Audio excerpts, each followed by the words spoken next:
நீங்கள் பிஸ்னஸ் பண்ணணும்னு ஆசைப்பட்றீங்களா? இந்த வீடியோ உங்களுக்காக தான். மறக்காமல் பாருங்கள்.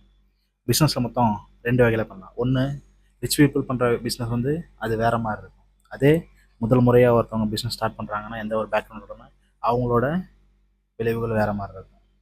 ஏன்னு பார்த்தீங்கன்னா, ரிச் பீப்புள் எதை வேணால், எப்போ வேணால், எப்படி வேணால், எந்த எல்லைக்கு வேணால், எந்த ரிஸ்க் வேணால் எடுக்கலாம். ஆனால் முதல் முறையாக பிஸ்னஸ் பண்ணுறவங்க கண்டிப்பாக எதை பண்ணாலும் 1000 தடவை யோசிச்சு தான் பண்ண முடியும். முடிஞ்சால் மட்டும்தான் பண்ண முடியும். இல்லைன்னா ஒரு வாட்டி சரிக்கிட்ட எல்லாமே கொலாப்ஸ் ஆகிடும். இதுதான் பிஸ்னஸில் உள்ளது. ஏன் நான் உங்களுக்கு சொல்கிறேன்னு பார்த்தீங்கன்னா, ஏன்னா நானும் ஒரு முதல் முறையாக ஒரு பிஸ்னஸ் பண்ணிகிட்ருக்கேன்.